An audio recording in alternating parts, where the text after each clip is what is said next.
Buenos días a todas y todos. Bienvenidos una vez más al Círculo de Estudio de la ministra Lenia Batres de Guadarrama. Esta mañana contamos con la presencia de la señora ministra, el maestro Netzaí Sandoval Ballesteros, coordinador de esta ponencia, y también nos acompaña el licenciado Humberto Jardón Pérez, quien el día de hoy nos guiará bajo las reflexiones de la obra intitulada Constitucionalismo Principialista y Constitucionalismo Garantista del autor Luigi Ferrajoli. Previo a iniciar con la exposición del compañero, les comparto brevemente que Humberto Jardón es licenciado en Derecho y cuenta con una amplia trayectoria laboral en el gobierno local y federal. Ha sido director de Asuntos Jurídicos en el Gobierno de la Ciudad de México, fue asesor jurídico federal en el Instituto Federal de Defensoría Pública, ha trabajado también en despachos particulares y en una asociación civil dedicada a trabajar con grupos sociales vulnerables. Actualmente se desempeña como secretario de estudio y cuenta en esta ponencia. Les agradezco a todas y todos por acompañarnos y antes de comenzar con la exposición, una semana más, como lo hemos venido haciendo, les recuerdo rápidamente las reglas que rigen nuestro círculo de lectura para siempre mantener un orden y fluidez correctos durante la sesión. Recuerden que la exposición inicial es de máximo 45 minutos, habrá una ronda de intervenciones de 3 minutos cada uno y posterior a esos 3 minutos cerraremos los micrófonos. También habrá 10 intervenciones como máximo y recuerden que las faltas de respeto provocarán o la consecuencia será que los micrófonos se cierren. Dicho esto, le cedo la palabra al maestro Netzaí Sandoval Ballesteros para que continuemos con la dinámica del día de hoy. Adelante, maestro, por favor. Muy buenos días a todas y a todos. Muchas gracias a la licenciada Lourdes Cortés y pues muchísimas gracias a todas las personas que nos acompañan. Por supuesto, nos da mucho gusto que en esta ocasión el licenciado Humberto Jardón pueda hacer una exposición sobre un texto que para esta ponencia es muy importante porque se trata de uno de los autores que hemos seguido con mayor entusiasmo en nuestro trabajo, pues como parte de las reflexiones teóricas que nos ha invitado a desarrollar la ministra Lenia Batres. Por cierto, pues agradecemos también a la ministra que seguramente nos estará escuchando en esta mañana. Bueno, vamos a dar la palabra al licenciado Humberto Jardón eh, para comenzar con esta exposición y después desarrollaríamos algunas preguntas y comentarios de quienes están participando. Solamente les recuerdo que aprovechemos, además de los 10 lugares que tenemos para realizar preguntas en la cámara, pues también ojalá podamos aprovechar el chat, porque ahí podemos ir respondiendo e interactuando con todas y con todos. Pues que tengan muy buenos días, todas y todos, y le damos la palabra a Humberto. Adelante, licenciado Jardón. Sí, muchas gracias, maestro. Buenos días. Muchas gracias a la ministra por permitirme participar en este ejercicio. Les voy a compartir una pantalla para iniciar la exposición.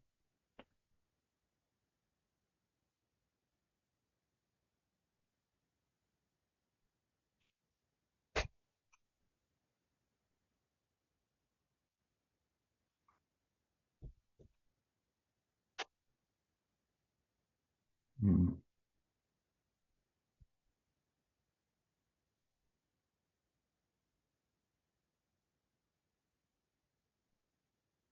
Perdón, Alex, no encuentro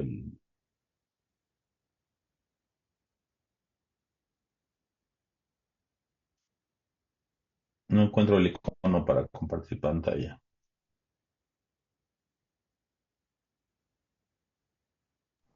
Vamos a revisar aquí con Alex, a ver si hay, por favor, que hacer algo.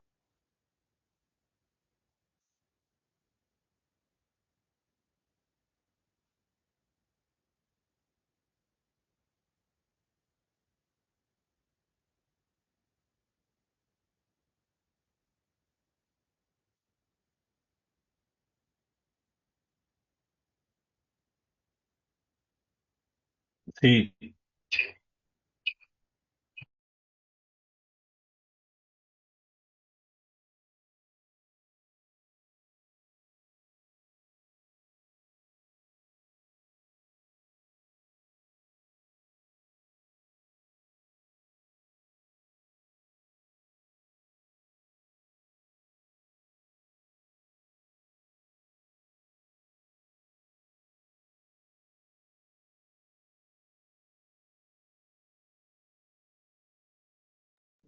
Estimado Humberto, creo que ahí ya se ya, ve. ya, disculpen, ya está solucionado el tema.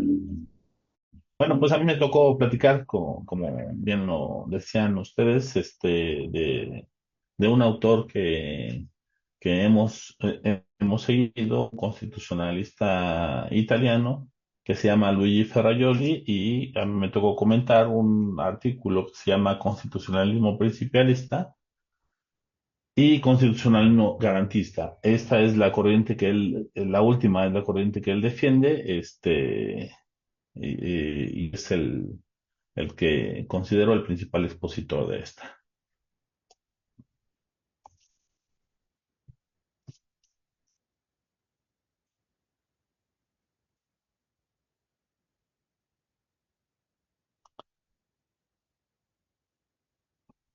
El constitucionalismo como sistema jurídico equivale a un conjunto de límites y vínculos, no solo formales, sino también sustanciales, rígidamente impuestos en todas las fuentes normativas eh, por normas que son ordenadas en la cúspide del sistema jurídico. El constitucionalismo como teoría del derecho es una concepción en donde la validez de la norma se encuentra ligada, no nada más a la conformidad de su creación, con las normas que rigen la producción de normas, sino también con los contenidos o su coherencia con el sistema constitucional. Eh, el rasgo distintivo del constitucionalismo es la existencia de una norma superior, la existencia de una norma a la cual todas las normas se van eh, eh, a ajustar. Todas las normas y las decisiones jurisdiccionales tienen que ajustarse a estas, e independientemente del método, de la forma que se utilice para poder llevar a cabo esta o para poder garantizar esta supremacía. Puede ser, por ejemplo, como en el sistema anglosajón, mediante el control difuso, que involucra la no aplicación de la norma que no se ajuste al texto constitucional, o como en un tema europeo, en donde el control se hace de manera concentrada mediante la anulación o la invalidez de las normas que no son coherentes o que no son acordes con la propia Constitución. Existen dentro de las corrientes del constitucionalismo jurídico, existen dos concepciones que históricamente han regido el pensamiento al respecto. La primera es el constitucionalismo naturalista, y la segunda es el constitucionalismo positivista. Por un lado, en el naturalista, pues como sabemos, la validez de la norma está regida en tanto se acerca, se acopla o se amolda a la moral. Es decir, la norma necesariamente para tener una validez requiere ser justa. Entonces, si no cuenta con este principio de justicia, la norma no tendría validez. Mientras que, por ejemplo, en el constitucionalismo positivista, eh, de aquellos tiempos, de manera clásica, la norma adquiría validez solamente por el tema de que se había emitido por quien lo tenía que emitir, y que se había emitido conforme a las normas que tenían específicamente para su creación. Con esto la norma automáticamente adquiría no solo vigencia, sino también validez. Ese es el constitucionalismo positivista. Sin embargo, advierte el actor que existe otra corriente, una corriente anti-ius positivista. Esta corriente no necesariamente está en el lado del constitucionalismo ius naturalista, sino que ellos se denominan como constitucionalistas no positivistas o postpositivistas. Estas corrientes, por ejemplo, son para el autor, pues, un tanto más peligrosas en cuanto a su ideología, porque este, no se pueden amoldar totalmente al tema ius naturalista, e inclusive algunos positivistas la reconocen como válida y todas estas corrientes están asumidas en dos aspectos principales. Una es la incorporación de los derechos fundamentales como principios ético-políticos en la propia norma constitucional, y el segundo tema es que hace una división estructural entre principios y reglas, y de esta manera, por ejemplo, en esta división, los principios se vuelven objeto de argumentación y ponderación, y las reglas son objeto de aplicación o de subsunción.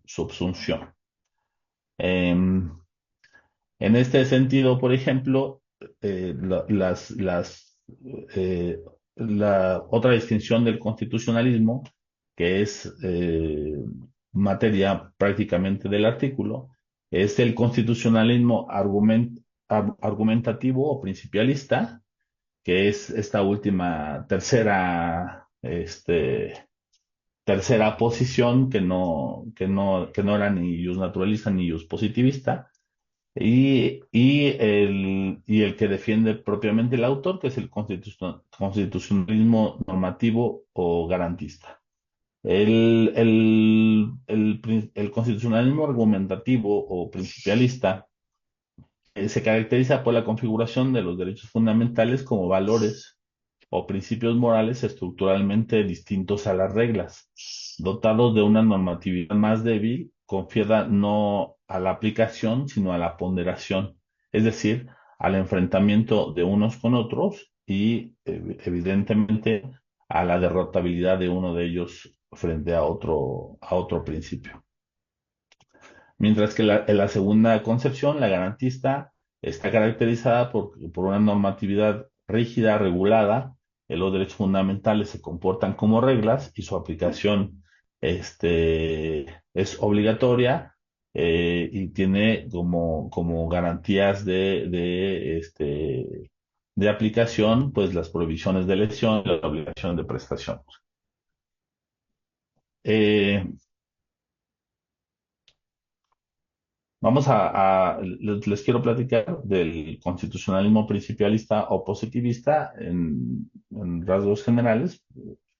El autor señala que eh, este, uno de sus rasgos principales es que el constitucionalismo principialista o antipositivista lo que hace es desaparecer la distinción que existe entre el derecho y la moral. Se expresa como una corriente que niega el positivismo jurídico y que impulsa una superación de la norma fundamental. Mm. Otro aspecto, como lo decíamos ya hace ratito, era el tema de no concebir a los principios fundamentales como reglas susceptibles de observancia o desobediencia, sino, sino como principios que están sujetos a la ponderación cuando entran en conflicto, que además es muy a menudo.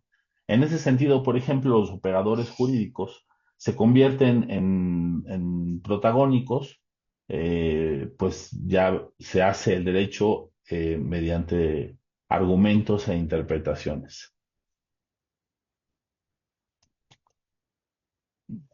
Por otro lado, el constitucionalismo garantista que defiende el autor, eh, de alguna manera es una evolución o es un cambio de paradigma de lo que era el antiguo positivismo.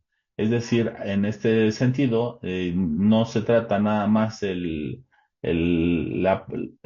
las leyes ordinarias no se encuentran solamente sujetas al sometimiento de las normas relativas a su producción como un aspecto formal, sino que también se encuentra sujetas en cuanto a su contenido, haciendo ya ahora, por ejemplo, una distinción de lo que clásicamente se tenía entre la validez y la vigencia.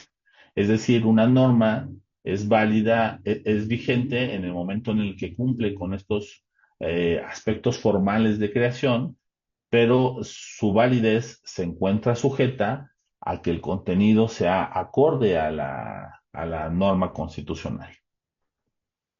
Eh, Gracias a esto, pues a este cambio de paradigma, se positiviza tanto el ser, en forma de legislación, como el deber ser, que está en el sentir, en el aspecto conceptual de las normas de la propia Constitución, sujetando todo esto a un sistema de control constitucional.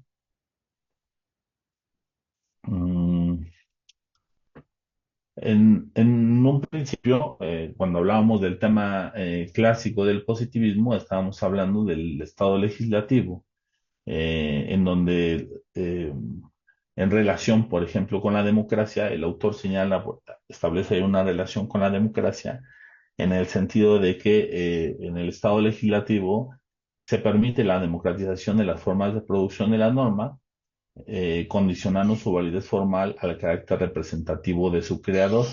Eso era lo que le daba a la norma la vigencia y validez en ese momento, es decir, se establecía el, el, el quién y el cómo de la creación de la producción normativa. En un segundo aspecto, ya actualmente en el Estado constitucional se permite la democratización, pero también de sus contenidos, que tendrán que ver, como les dije hace ratito, con el ajuste con la norma constitucional. Es decir, en este segundo nivel, pues se establece también el qué. Bueno, como modelo de derecho, el constitucionalismo garantista se concibe como un sistema de límites y vínculos impuestos por las constituciones rígidas a todos los poderes y garantizados por el control jurisdiccional de la Constitución. Como teoría del derecho, es una teoría cuyo análisis se enfoca entre el deber ser, que sería el texto constitucional, y el ser, que son las normas producidas, distinguiéndose y separándose, como les dije hace ratito, dos aspectos, que es la validez y la vigencia. Y como filosofía, consiste en una teoría anclada empíricamente al paradigma constitucional, que es producto de las conquistas históricamente determinadas. Este constitucionalismo garantista no permite la conexión entre la moral y el, y el derecho, limita el poder de los jueces y su arbitrio moral a la legalidad, al texto de la Constitución y de las leyes ordinarias que son conformes con ellas, y y positiviza eh, los principios, este, los principios fundamentales, vinculando a su cumplimiento.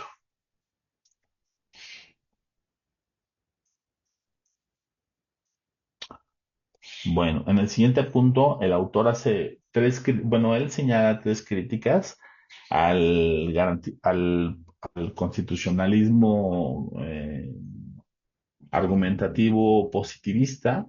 Sin embargo, pues yo creo que podría caber en dos aspectos principales. Uno es que es la conexión entre derecho y moral, eh, y el otro, que vamos a ver en un momento, es la distinción que hace estructural entre principios y reglas que le permite, pues, hacer una ponderación, no una aplicación de los principios, principalmente cuando entran en conflicto.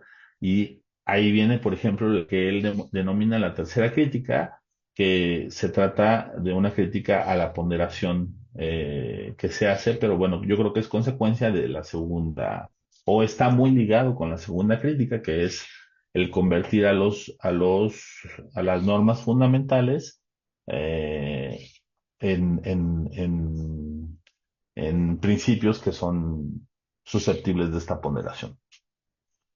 Bueno, respecto de la primera de las críticas que hace, bueno, recordemos el constitucionalismo garantista que reconoce el autor, es una positivización de los principios de justicia y de los derechos humanos que históricamente han sido recopilados por las cartas fundamentales. Y de esta manera, por ejemplo, el autor niega la crítica que se hace a su corriente, al garantismo, este, de que no existe una pretensión de corrección en las normas. O sea, él dice, claro que existe, solamente que estas normas, derechos principios de justicia o derechos fundamentales o derechos humanos se encuentran positivizados. Y de esta manera, por ejemplo, él considera que son protegidos en su corriente. La crítica que hace respecto del, del principialismo o de las corrientes principialistas, eh, eh, que en este caso, por ejemplo, se refiere a esta confusión o este ensamble entre la moral y el derecho, señala que existe por ello un riesgo de debilitamiento en el constitucionalismo principialista, en el plano moral y político. Eh, Principalmente porque pues los principios finalmente no se aplican y no se cumplen y son sujetos a una derrotabilidad en caso de conflicto. Y otra de las cosas, por ejemplo, es que se establece eh, con esta unión entre el derecho y la moral una ideología antiliberal, pues los valores se toman como un absoluto, entrando en un absolutismo moral en donde no permite o se es intolerante con opiniones o con formas de pensar que sean diferentes, ¿no? Él señala, por ejemplo, que la corriente que él defiende, el constitucionalismo garantista, pues permite el multiculturalismo, las diferentes formas de pensar que hay en una sociedad con reglas que son claras.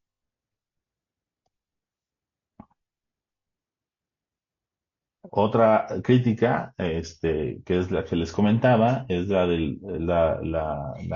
distinción que hace entre principios y reglas. Las normas constitucionales que formulan objetivos políticos, valores morales o derechos fundamentales en el principialismo adquieren la forma de principios y no de reglas. Los principios son caracterizados generalmente no solo por ser de mayor importancia, sino más bien por su indeterminación o por tener un carácter más genérico. Se respetan, se pesan, se comparan entre sí, sobre todo cuando entran en conflicto. Eh, Sin embargo, bueno, y la crítica que hace el autor, él reconoce dos principios. En principio, él señala que es difícil entender qué es un principio y qué es una regla. Él no entiende una distinción, sino solamente de estilo. Pero dentro de los mismos principios, reconoce dos principios que son los principios directivos y los principios regulativos. Los principios directivos son expectativas genéricas e indeterminadas, no de hecho, sino más bien de resultado, una pretensión.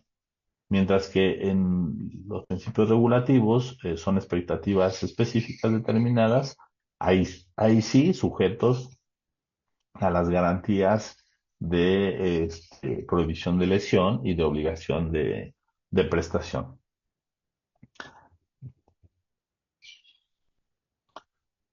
Eh, bueno, como les dije hace ratito, una de las críticas es que para el autor cada regla pues también involucra un principio y la diferencia entre la mayor parte de los principios y las reglas, él señala, no es de carácter estructural, sino más bien es solamente de estilo. Para el autor no existe una real diferencia entre la mayor parte de los principios y las reglas. Siempre la violación de un principio hace de este una regla y las prohibiciones o las obligaciones correspondientes. En ese sentido, por ejemplo, cuando nosotros lesionamos un principio, también afectamos una regla o transgredimos una regla. Mm, la derrotabilidad es una propiedad esencial de las normas jurídicas en el principialismo, entendiéndose como el hecho de que una norma puede resultar inaplicable o inaplicada más bien, si surgen excepciones no previstas y son justificadas mediante argumentación y eventualmente derrotadas en una ponderación. Eh, Todo esto es para el autor un peligro, pues eh, ha ocasionado o ha favorecido el desarrollo de una inventiva jurisprudencial puesta de manifiesto en la creación de principios que a veces no tienen ningún fundamento, inclusive en la letra de la Constitución. Eh, los conflictos entre principio y ponderación, que es la tercera crítica que les comentaba, que desde mi punto de vista podría ser asimilada en la segunda, pero él lo maneja así. Aquí, por ejemplo, la idea de que los principios constitucionales son siempre objeto de ponderación y no de aplicación, eh, o peor aún, cuando se tiene la posibilidad de incrementar principios morales o principios subjetivos o incluso principios que ni siquiera guardan una relación con la Constitución, generan el peligro de afectar la independencia de la jurisdicción y, y su legitimación política. Eh, Esto implica incluso la anulación de la separación de poderes, y ese es el peligro que el autor señala. El autor reconoce dentro de los espacios de discrecionalidad de la jurisdicción la existencia de tres ámbitos de interpretación. Uno de ellos, por ejemplo, tiene que ver con la semántica del lenguaje legal, la interpretación de las normas.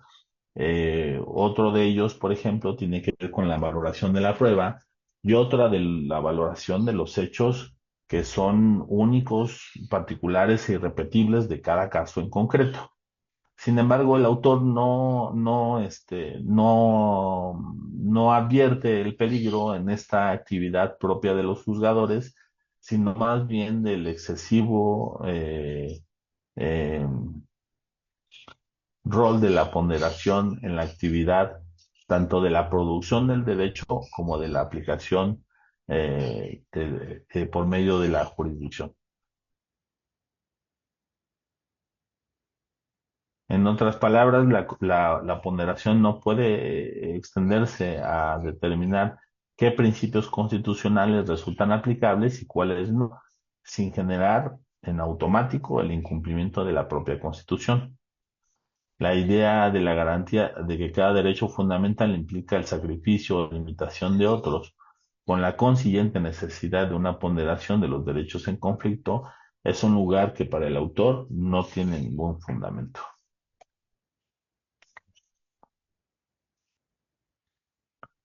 La,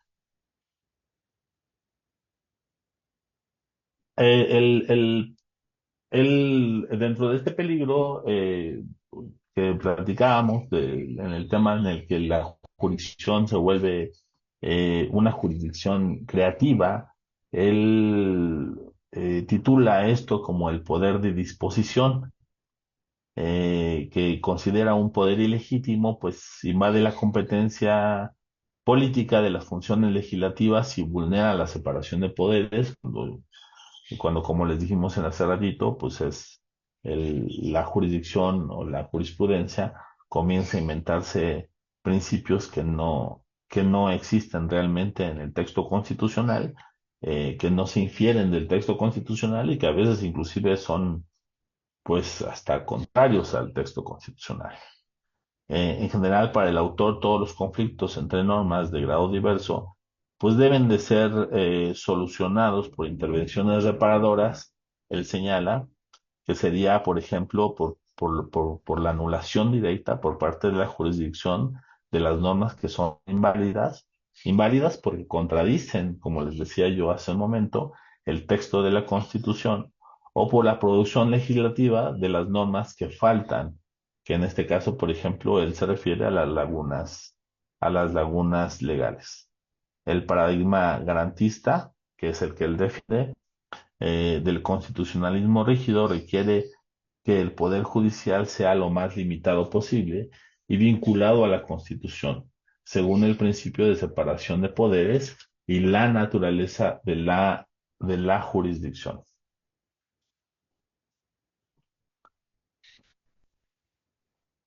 Mm.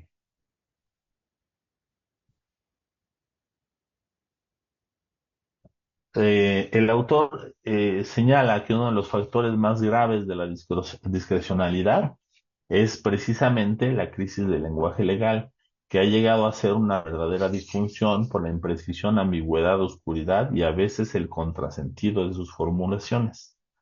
Eh, el principialismo, señala, conlleva entonces, como consecuencia de lo que les platicaba, de un debilitamiento y virtualmente del colapso de principios constitucionales. Este es el, el, el, el aspecto que él advierte como destino de esta corriente. Pues considera que se da una degradación de los derechos fundamentales establecidos a meras recomendaciones genéricas de tipo ético-político. En ese sentido, por ejemplo, pierde su fuerza. Después ya él concluye su artículo, después de la crítica que hace al principialismo, señalando, por ejemplo, la normatividad fuerte de las constituciones, que como debe de ser según el constitucionalismo garantista. En ese sentido, por ejemplo, eh, este constitucionalismo comporta el reconocimiento de una normatividad fuerte de las constituciones rígidas, en virtud de la cual, de tomarse en serio la Constitución, no debería existir normas que estén en contradicción con los derechos fundamentales establecidos en la Constitución y debe existir el deber correspondiente a cargo de la esfera pública de respetarlo. Se trata de una normatividad fuerte. Eh, la legislación obliga a evitar antinomias y a colmar las lagunas con leyes de actuación idóneas y, en segundo lugar, frente a la jurisdicción, en la que impone remover las antinomias y señalar las lagunas. Para el autor,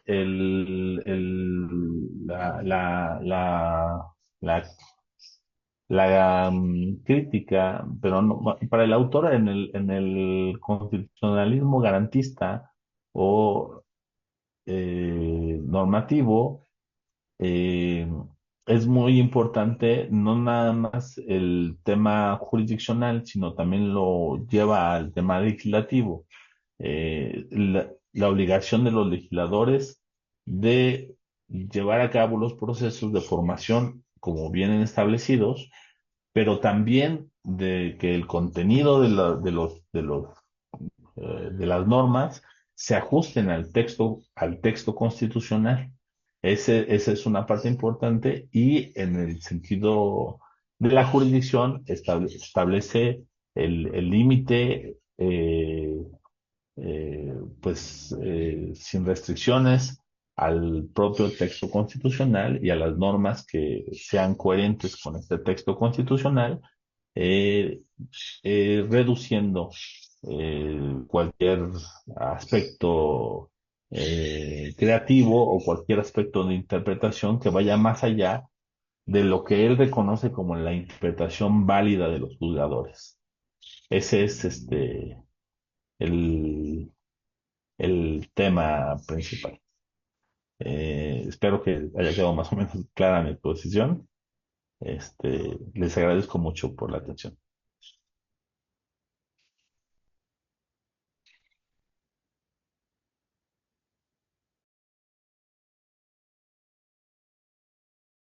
Bueno, hola. Voy a comenzar a dar la palabra a las personas que están programadas para intervenir porque solicitaron el uso de la voz. Vamos a comenzar con Ángel García. Eh, Ángel es secretario de Estudio y cuenta en la ponencia de la ministra Batres y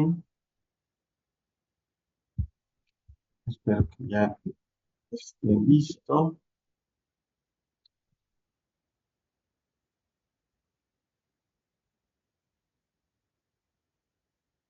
Listo, en unos segundos ya va a poder abrir su cámara, Ángel. Pues bueno, yo agradezco y felicito mucho la intervención del licenciado Humberto Jardón y damos el uso de la voz a Ángel. Ángel, ¿ya nos escuchas? Sí, ustedes me escuchan. Adelante. Sí, muchas gracias. Bueno, por principio de cuentas, eh, me gustaría llevar el texto al punto en donde, a mi parecer, genera un verdadero em, tema actual en cuanto a cómo se interpreta en nuestro país la función jurisdiccional.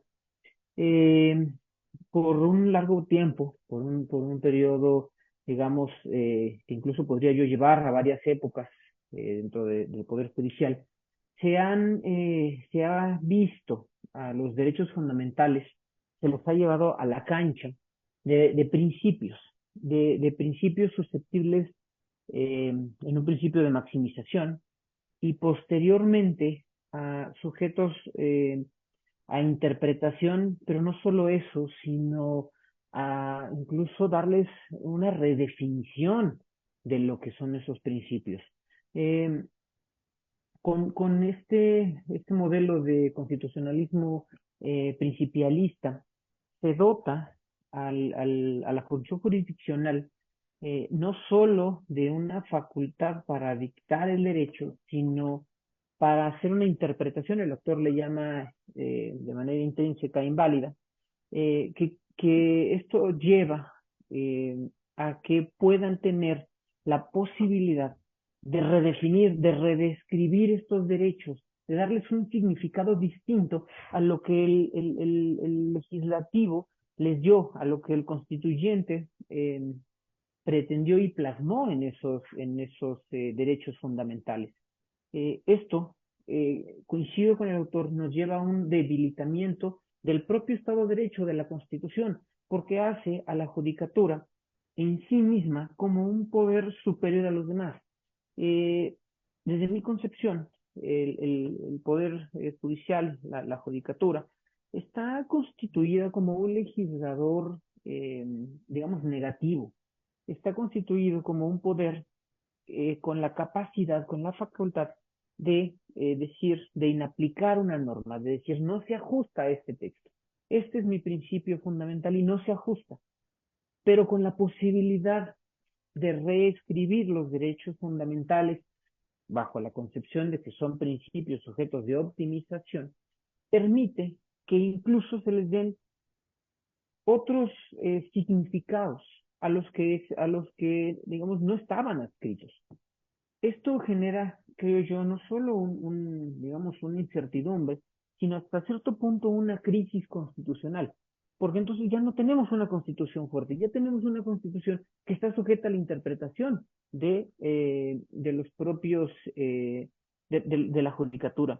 Entonces, creo que bajo esta temática, el hecho de ponderar no necesariamente es un ejercicio que me parezca correcto, pues no creo en la colisión de derechos fundamentales.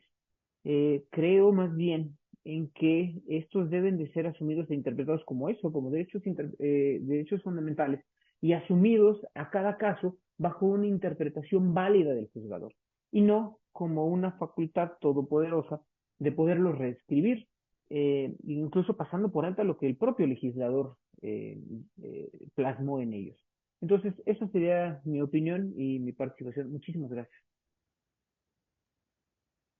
Muchas gracias, Ángel.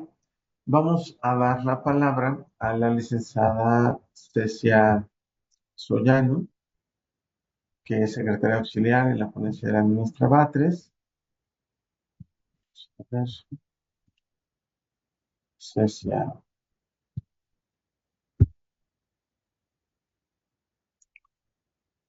Cecia, si pudieras abrir tu cámara y tu micrófono.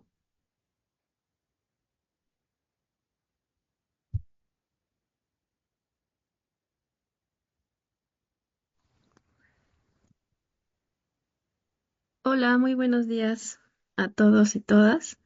Pues primero agradezco la participación en este círculo de lectura. Me parece que pues es un muy buen momento para analizar el contexto jurisdiccional que estamos viviendo de manera intensa en estas últimas semanas y días. Y pues también felicitar al expositor porque de manera muy clara expuso los puntos más relevantes que nos señala Luigi Ferraioli en este artículo. Y bueno, yo quiero enfocar más que nada como la crítica que hace el autor a un contexto que vivimos apenas el día martes en la sesión del Pleno de la Corte.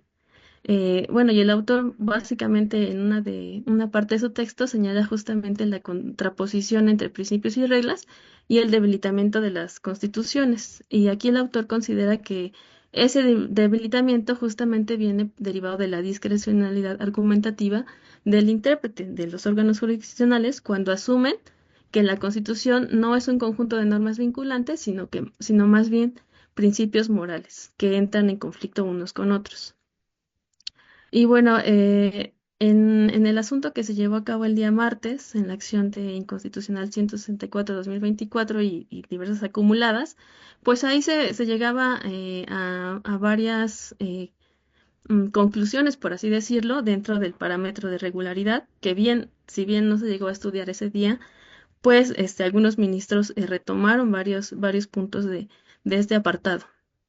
Y bueno, en las conclusiones que puedo destacar de este proyecto de resolución es que primero el proyecto consideraba que existían órganos constituidos, la Suprema Corte y el órgano reformador, pero estaban sujetos a varios principios, ¿no? El proyecto señalaba que la Corte pues sujeta a la supremacía jurisdiccional y el poder legislativo sujeto a un principio de más bien a la forma de gobierno en la cual el Estado se debe de conservar, ¿no? Como una república representativa, laica, etcétera, conforme al artículo 40.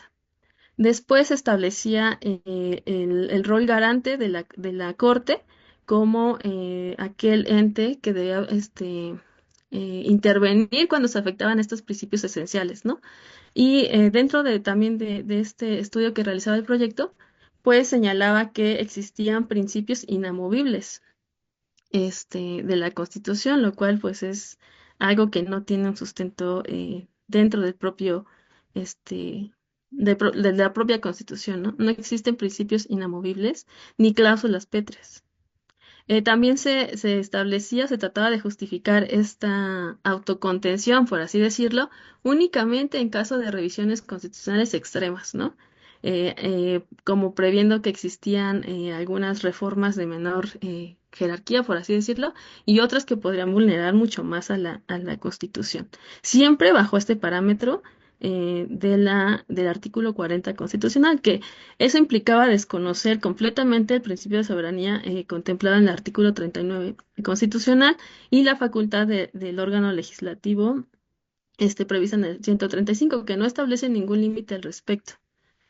Y bueno, finalmente el proyecto consideraba que el órgano reformador debería actuar siempre con este núcleo fundamental de la Constitución y que por esa era la única justificación por la cual la Corte podría entrar a supervisar como estos funciones sustanciales del órgano reformador. Y bueno, en esta parte, pues me pareció muy interesante porque lo relaciono un poco con la lectura de Ferrajoli en una cuestión como principialista, ¿no? Muchas veces los juzgadores no se basan al contenido de la norma como tal, sino que tratan de ver qué principio es el que se está tutelando en esa porción normativa y bajo ciertos criterios que vimos que a veces pues dirán sí lo tomamos en cuenta, ¿no? Respecto al tema del número de votos, pero no lo tenemos en cuenta respecto a la incompetencia ya explícita, ¿no? En el texto constitucional. Entonces me pareció muy relevante esta crítica que hace el autor y sobre todo pues que lo vimos de manera un poco contextual el día martes en la sesión del pleno. Y pues esa sería mi participación y agradezco a todos y todas. Muchas gracias. Muchas gracias a Cecia. Vamos a darle el uso de la voz a la licenciada Adriana Rivas, quien también es secretaria auxiliar en la ponencia de la ministra. Adelante, Adriana. Gracias, buen día a todas y todos. Gracias al licenciado Humberto por la exposición. Me parece que el texto es muy interesante, abarca muchos conceptos. Yo en particular me quisiera enfocar en el tema de ponderación, como lo hizo el licenciado Ángel. Me parece que ya ha sido un tema abordado en diversos textos por parte de esta ponencia. Incluso la ministra Lenia ha hecho posicionamientos públicos tanto en pleno y sala con este criterio, con esta posición respecto de la ponderación. Y ha hecho, digamos, o ha puesto en duda quizá algunos criterios que ya habían permanecido dentro de esta Suprema Corte.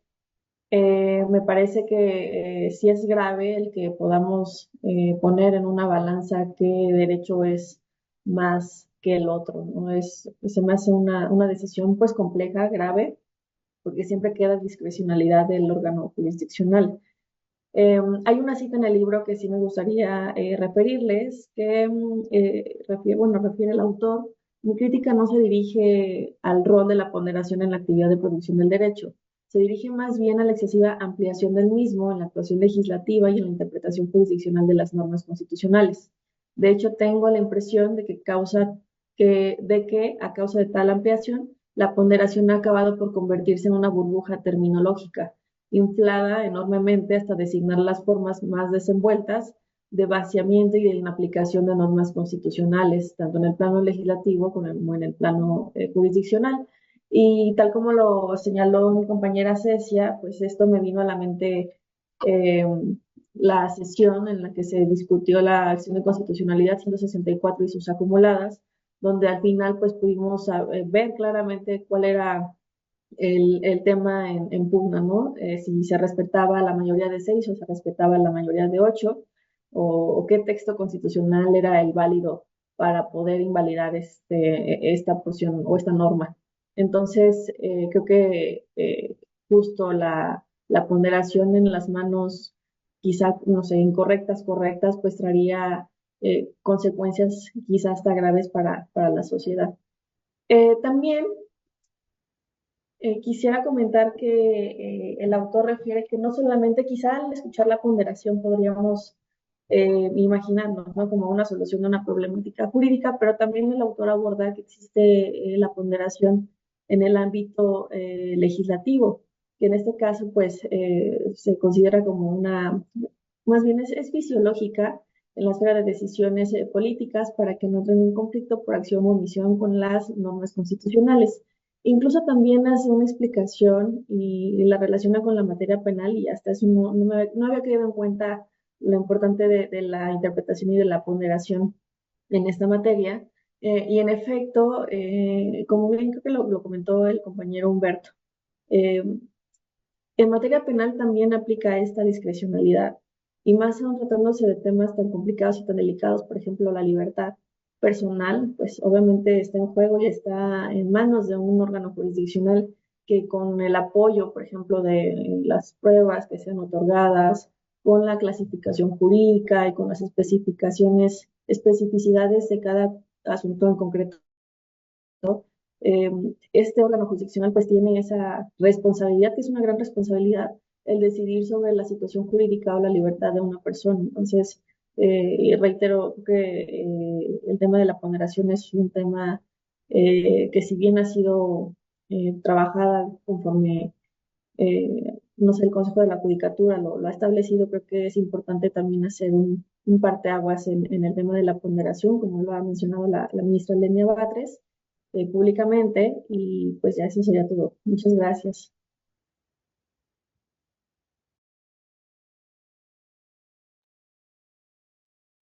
Muchas gracias, Adriana. Eh, Daríamos el uso de la voz o el paso a la intervención de Guillermo Miranda. Guillermo Hola, ya debería maestro. estar conectado. Sí, adelante. Hola, buenos días a todas y a todos. Pues voy a ahondar un poquito más en la cuestión de la ponderación. Recordemos que el autor toma como base o hace la contraposición del constitucionalismo argumentativo principialista, que parte de los derechos fundamentales como valores o principios estructuralmente dictados o confiados a la ponderación legislativa o judicial. Por el contrario, el constitucionalismo normativo garantista es una normatividad fuerte de tipo regulativo. Ahora bien, dentro de la cuestión de la ponderación, como ya lo dijo la licenciada Adriana, hay una cuestión de crítica fundamental, que es el tema de la discrecionalidad. Esta es una técnica argumentativa que amplía indebidamente la discrecionalidad judicial hasta anular lo que es la sujeción del juez a la ley. Actualmente podemos ver que es una técnica argumentativa favorita, ¿no?, inclusive de esta Suprema Corte y de otras más alrededor del mundo, para dar la solución a casos difíciles. ¿Cuál es una de las cuestiones fundamentales de la crítica?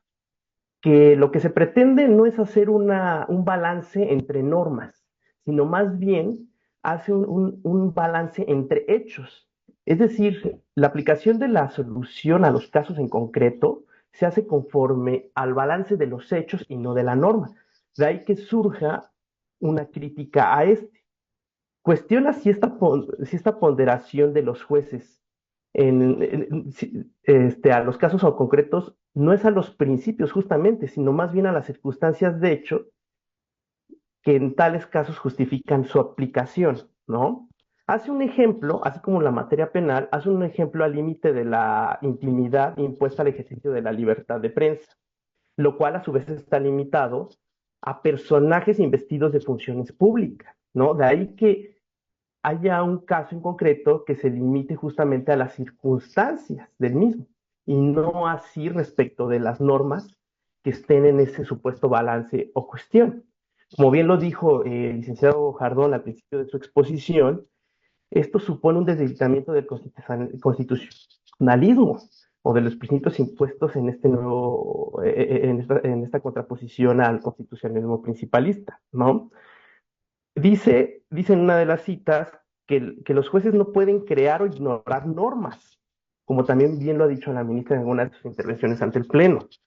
Pues esto implicaría la invasión en una esfera política o de legislación, sino que solamente los jueces pueden censurar su invalidez cuando sean contrarias a la Constitución, anulándolas si se trata, ¿no? Anulándolas si son contrarias a esta jurisdicción constitucional. De ahí que podamos ver lo peligroso que supone esta cuestión de la ponderación, porque más que hacer un balance entre ciertas normas, supone una discrecionalidad respecto del arbitrio de cada actuación de los jueces aplicado a esos casos en concretos, ¿no? Más allá de los ejemplos que ya dimos, o sobre todo de la cuestión penal, ¿no? ¿Cómo es que podríamos establecer un balance entre cierto tipo de derechos, aceptando que uno es más importante que otro, ¿no? Entonces creo que esa podría ser parte de un pilar de la crítica que hace el autor respecto de la contraposición entre el constitucionalismo argumentativo o principialista y el constitucionalismo normativo garantista, ¿no? Y bueno, sería cuanto. Muchas gracias. Muchas gracias a Guillermo. Vamos a darle la palabra a Óscar González. Tal? Buenos días a todas, a todos.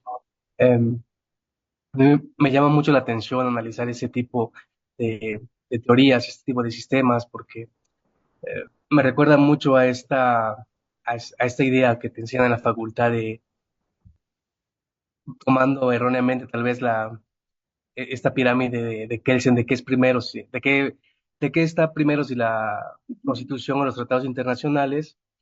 eh, Hago ese símil entendiendo de que ninguno de los dos, ¿no? Lo que está primero es el derecho fundamental que se plasma en esos tratados, ¿no? Entonces, entendiendo este sistema garantista de Ferrajoli, entiendo que versa sobre, pues, justo esos derechos fundamentales en los que se centra esa teoría, ese constitucionalismo, y a mí me gusta entenderlo o trato de entenderlo desde esta evolución que han tenido a lo largo de la historia, precisamente esos derechos fundamentales, desde pues, los derechos de primera generación, siendo estos derechos civiles y políticos, de ahí viniendo esos derechos de segunda generación, que ya son los económicos, sociales y culturales, y yéndonos a los de tercera generación, estos derechos colectivos, el derecho a un medio ambiente sano, eh, de ahí pues escalando a otros derechos de cuarta generación, ya hablamos de metaderechos, ¿no? Entonces yo creo que desde mi perspectiva, analizar este pensamiento de Luigi Ferraioli nos aterriza siempre a esa progresividad de derechos, ¿no? Incluso él propone en algunos textos su propia concepción de democracia constitucional, ¿no? Separando de democracia formal o sustancial, y todas estas teorías y esos conceptos siempre aterrizan en estos derechos fundamentales. Eh, Trayéndolo a la realidad en nuestra ponencia, yo entiendo que uno de los criterios más abrazados es precisamente, son estos derechos de tercera y cuarta generación, esos derechos novedosos, esta deconstrucción que debemos de hacer y esas nuevas formas de pensamiento que debemos de acuñar para poder entender la realidad que nos rodea y poder aplicar de la forma más correcta las normas de la Constitución o la interpretación, pues a la realidad y que sea efectiva y aprovechada por esta.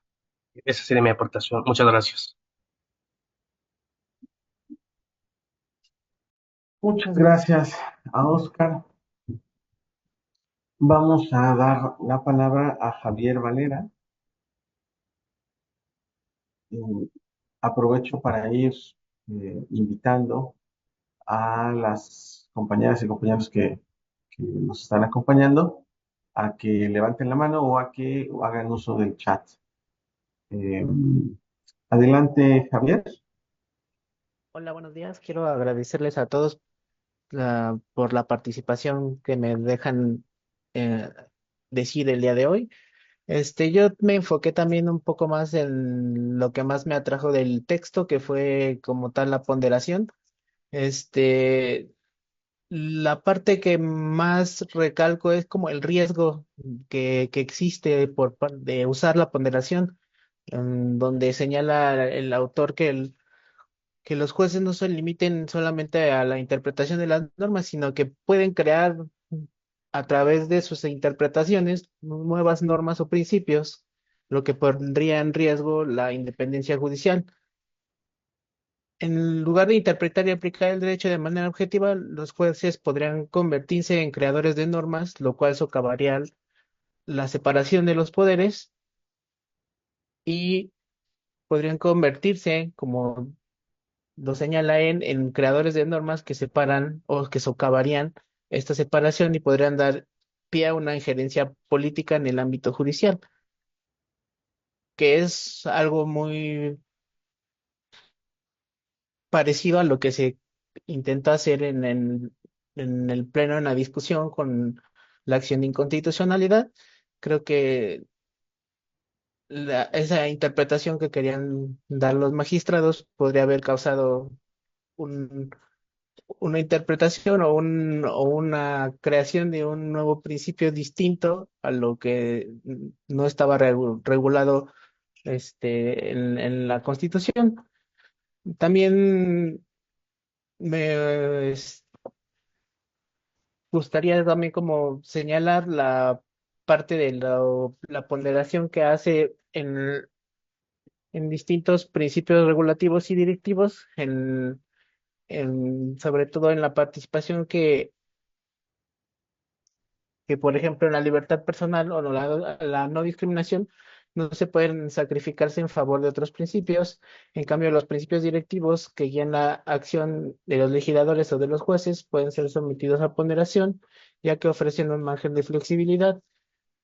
Si bien es cierto que la ponderación es más pertinente en el ámbito de los derechos sociales, creo que las decisiones políticas concretas sobre su aplicación, yo concuerdo con la autora que no deben de utilizar la ponderación para eludir la obligación de garantizar estos derechos, ya que los derechos sociales son esenciales para la regularización efectiva de los derechos civiles y políticos.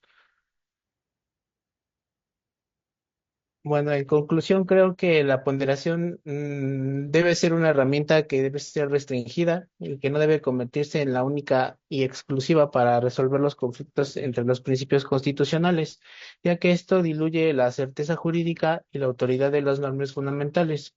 Creo que la ponderación debe limitarse a casos excepcionales donde verdaderamente sea necesario, sin socavar ningún principio que establezca la Constitución. Em, y creo que pues es todo.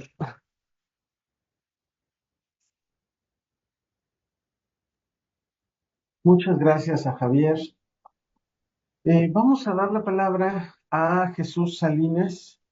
Él es secretario en un órgano jurisdiccional del Poder Judicial de la Federación.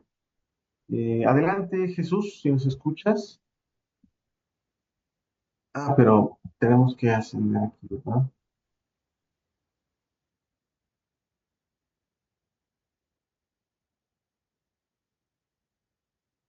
Listo, Jesús.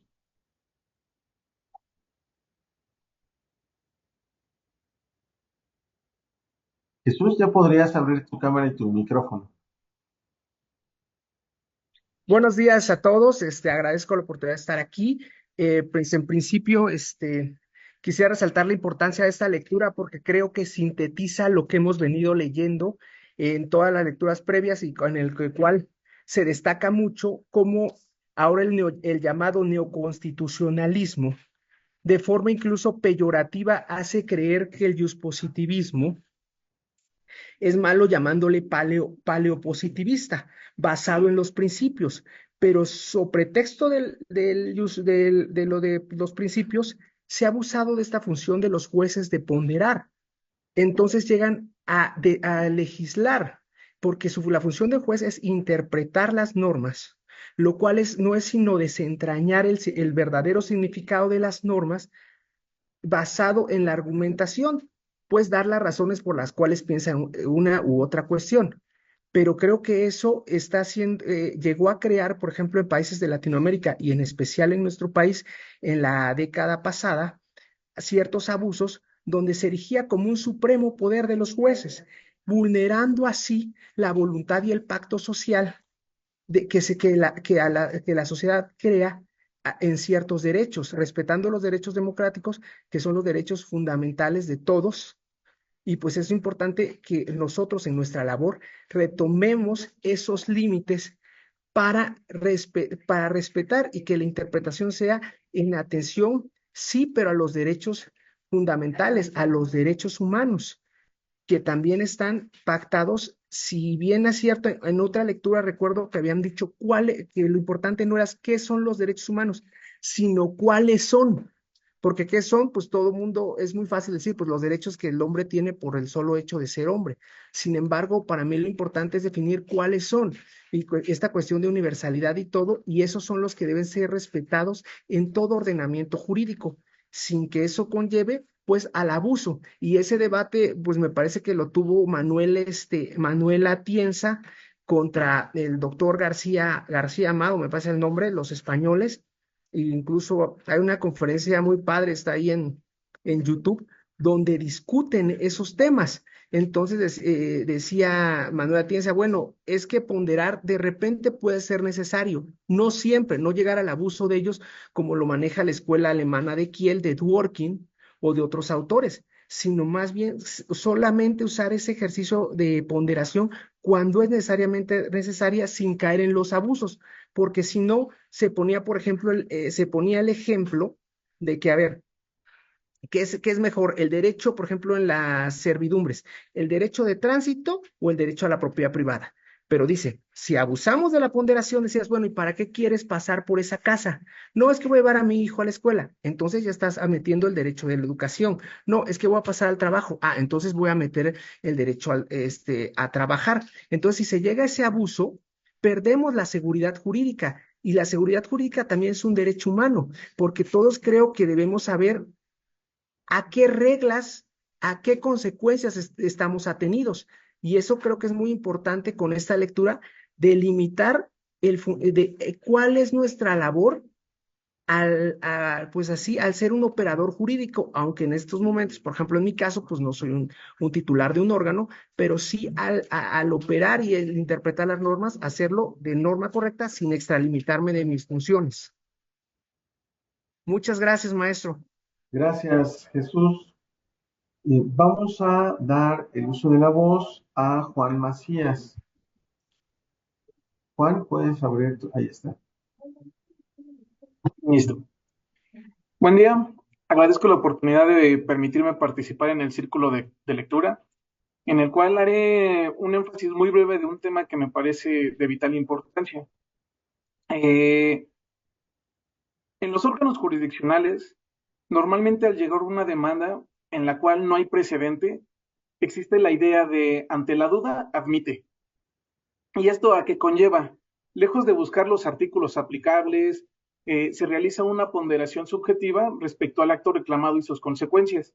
Si bien en algunos momentos podría entrar en los supuestos que prevé la ley de amparo, en las causales de improcedencia, por el tema o importancia del asunto se podría ponderar que se admita y en la sentencia resolver y disipar toda duda. Algo muy similar como lo que pasó en la sesión de pleno, donde se argumentaba que no debía de pasar el proyecto, o sea, que se debería de desestimar desde un principio. Digo, la ponderación tiene sus diferencias y sus críticas respecto a llevar estrictamente lo que está constituido en la ley. ¿La ponderación qué implica? Implica que los jueces sopesen y equilibren diferentes principios constitucionales en caso de conflicto y adoptan una aplicación a las circunstancias específicas a cada caso. ¿Cuál es la crítica que Ferrajoli hace respecto a esto? Que la ponderación de los principios puede llevar a decisiones subjetivas y también puede debilitar la normatividad y la objetividad del derecho. Hace una crítica de 3 autores en la cual refleja lo que es el constitucionalismo o el constitucionalismo principalista y el constitucionalismo garantista. Por ejemplo, Robert Alexi, quien tiene la idea que los principios constitucionales deben ser ponderados en cada caso, y Ferrajoli argumenta que esto puede llevar a una falta de objetividad, y a la politización de la justicia. Respecto de Ronald Dworkin, Ferrajoli discute la influencia de Dworkin en el neoconstitucionalismo y critica su enfoque por fusionar el derecho y la moral, lo que según Ferrajoli puede debilitar la normatividad del derecho. Y respecto de Gustavo Zagrebelsky, la relación que lleva con él la crítica de la postura de Zagrebelsky es de la ponderación de los principios que pueden llevar a decisiones judiciales subjetivas y a la erosión de la normatividad constitucional. Bien debemos de tener claro al momento de resolver gran parte de las características del constitucionalismo garantista, que es la principal aplicación de las normas. No realizar una ponderación si ya se encuentra establecida una aplicación de una norma. Bueno, era lo único que quería manejar brevemente. Agradezco la oportunidad de participar a la ministra Lenia Batres, al maestro Netzaí Sandoval y también al ponente que realizó una maravillosa exposición sobre el tema. Muchas gracias. Muchísimas gracias, Juan. Por último, vamos a dar la palabra a Zaida Santiago.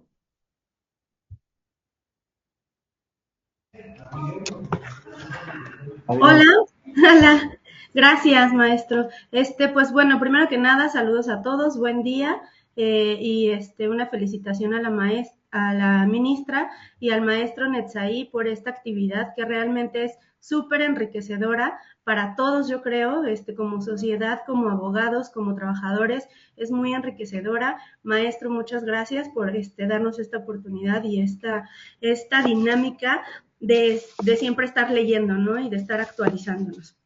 Bueno, pues la lectura que se escogió en esta semana me pareció muy concreta, muy acorde precisamente a estos momentos que estamos viviendo.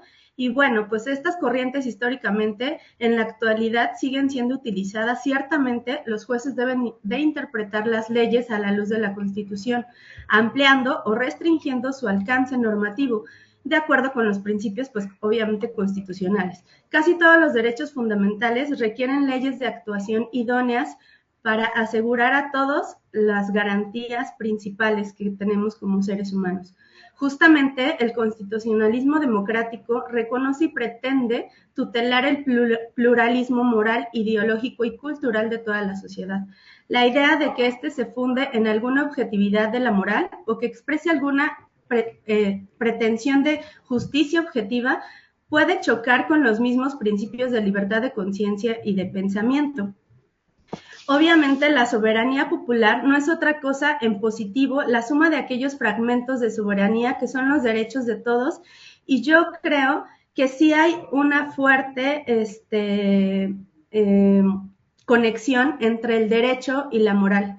Y como lo dijo Ceci y como lo comentaron algunos, yo creo que para todos nos vino a la mente lo que pasó el martes, ¿no? Al tener esta lectura, todos tomamos en cuenta y recordamos lo que pasó el martes, ¿no? Que precisamente todo se combinó, todas estas corrientes se combinaron entre la moral, entre la validez, ¿no? Y entre la razón, ¿no? Que eso llevó pues muy fuertemente a esta votación que se obtuvo. Entonces yo creo que estas corrientes, pues en la actualidad todos las debemos de utilizar y son utilizadas inconsciente o conscientemente, todos utilizamos, ¿no? Y sí debe de haber una conexión entre derecho, por supuesto, y la moral. Entonces, pues es cuanto y me encantó la lectura. Gracias. Muchas gracias, Asaida. Hay algunos comentarios interesantes. Yo creo que tal vez valga la pena un comentario de cierre del licenciado Humberto, si quisiera hacer una intervención. Si no, yo haría una, pero como prefieras, Humberto. Sí, Adelante. bueno, muchas gracias, maestro. Está lleno de conceptos. Evidentemente, en el recuento no se establecieron todos, pero La lectura sí deja claro que debe de existir una separación entre la moral y el derecho, que la ponderación eh, tiene que tener un límite constitucional, que tenemos que obedecer la constitucionalidad en principio de manera literal. Las interpretaciones no pueden ser nunca más allá de lo que diga la Constitución y mucho menos pueden llegar a ser contrarias al propio texto constitucional. Eh, el sostener que existen principios como ahora que mis compañeros han estado hablando de la sesión pasada, el sostener que existen principios eh, que están inclusive por encima de la propia Constitución, como la forma de gobierno, como el Estado laico, como una serie de valores que sí están contenidos en la Constitución, pero que no están contenidos ni podemos determinar como de mayor o de menor valía a otras normas que también son constitucionales. Entonces, en ese sentido, por ejemplo, se deja, si nosotros abordamos este tipo de pensamientos, pues entramos a un tema de arbitrariedad muy fuerte.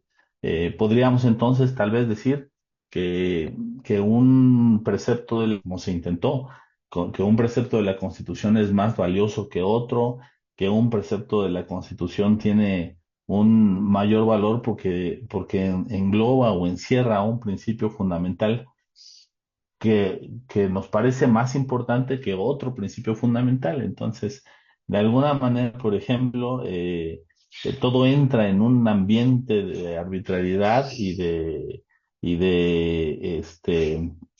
eh, pues de la manera en como cada quien, vamos a suponer, lejano a los intereses que cada quien tenga, que cada quien ve el derecho o la Constitución. Entonces, tenemos que ajustarnos. Ferrajoli no niega el que deba de haber una interpretación por parte de los juzgadores, pero los engloba nada más a estos aspectos particulares del caso en concreto. No permite o trata de combatir el que haya una interpretación generalizada de todos los principios y con esto pues cierra la puerta a este ámbito de arbitrariedad que existe. Ferrajoli es exponente de esta corriente grandista y es precisamente a quien, como nos comentó la ministra en algún momento, incursiona o mete este